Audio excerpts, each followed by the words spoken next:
Nah, jadi bagaimana seberapa penting ya? Kalau Sudirman enggak, maka tamatlah perkara ini.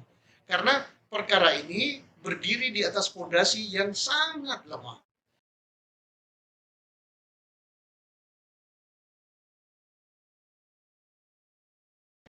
Beberapa hari yang lalu Pak, kita lihat di berita bahwa Sudirman ini sudah dikembalikan oleh Polda Jabar ke lembaga pemasyarakatan di Cirebon ya Pak Cirebon, ya, ya. untuk perkara meninggalnya Vina dan Eki. Sebenarnya seberapa penting sih Pak perannya Sudirman ini? Ya memang Sudirman selalu dicari-cari ya, waktu hebohnya perkara Vina dan Iki. Iya. Nah, tapi kita nyaris tak terdengar kemana dia, disembunyikan atau sembunyi, bahkan ada yang mengatakan di hotel, tapi alhamdulillah sekarang sudah dikembalikan oleh polisi. Saya nggak tahu mengapa Sudirman ini nyaris tak bersuara dan keterangannya nyaris nggak pernah sampai keluar. Ya. Seberapa penting Sudirman ini? Nah, memang Sudirman ini penting sekali gitu. Kenapa penting sekali? Karena fondasi daripada perkara pembunuhan tanda petik Vina dan Iki itu ada di Sudirman. Karena satu-satunya ya, yang mengatakan bahwa dia ikut mukul si Vina dan Iki hanya Sudirman. Tapi benar ya Pak pengakuan itu? Lah, pengakuan itu kata berita acara, Bukan ya, kata Sudirman. bukan, dan tidak didukung oleh kesaksian lain, tidak didukung oleh alat bukti yang lain. Itu hanya dia ngaku sendiri di berita acara. Benar apa tidak pengakuan Sudirman ini? Ini tanda tanya besar yang saya yakin ini telah ditelusuri oleh tim khusus bentukan Pak Kapolri yang mengaudit, yang mengadakan eksaminasi terhadap proses penyidikan perkara terbunuhnya Eka dan Eki dan Vina. ya, Vina dan Iki pada tahun 2016. Mudah-mudahan nanti terungkap apakah keterangan itu benar atau keterangan palsu. Tapi kalau sekarang Sudirman itu menolak atau mengatakan, loh saya nggak ikut mukul gitu, bagaimana dengan ending kasus ini Pak? Saya dengar-dengar informasi ya dari pengacaranya, pengacara yang sekarang ya, Ya. bukan pengacara yang telah ditarik oleh Sudirman dan keluarganya. Pengacara yang sudah ditarik itu adalah pengacara tunjukkan Polda.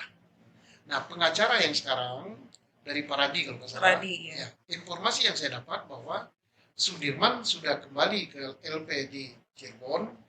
Yang kedua, Sudirman menolak berita acara yang mengatakan bahwa dia tahu peristiwa itu. Jadi dia katakan saya nggak tahu peristiwa itu. Nah, kalau dia nggak tahu peristiwa itu, tentunya waktu ditanya apakah ada mukul, dia tidak mukul. Tahu saja enggak. Nah, ini nantinya akan diskusi yang bagus dan masukan yang paling bagus untuk tim Mabes Polri, dan saya yakin tim sudah tahu ya bahwa Sudirman tidak pernah memberikan pengakuan bahwa dia memukul, ataupun kalau memberikan pengakuan mungkin dalam kondisi yang tidak benar. Nah, jadi bagaimana seberapa penting ya kalau Sudirman enggak, maka tamatlah perkara ini. Karena perkara ini berdiri di atas fondasi yang sangat lemah. Satu-satunya tersangka yang kemudian jadi terpidana yang mengatakan ikut memukul itu hanya Sudirman. Sedangkan yang lain, Aib hanya melihat dari jarak jauh. Nah, tapi Pak, kalau dari berita yang beredar itu kan diketahui bahwa Sudirman ini sebenarnya mempunyai ingatan yang lemah, kalau tidak bisa dikatakan berkebutuhan khusus ya Pak ya, karena katanya tamat SD saja sudah di umur 17 tahun. Lalu apakah keterangannya itu bisa dipercaya? Lah, inilah yang menjadi kelemahan daripada penyidikan kasus ini. Mestinya sudah diketahui sejak awal, Sudirman ini lemah di dalam ingatan, kemudian backgroundnya dia tamat SD aja umur 17 tahun, berapa kali nggak naik kelas, maka keterangannya nggak bisa dipercaya. Gitu. Dia harus dibawa ke psikolog. Gitu. Sejauh mana daya ingatnya, sejauh mana perkataannya bisa dipercaya.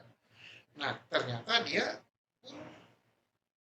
tidak mengakui apa yang dia nyatakan dalam berita acara itu.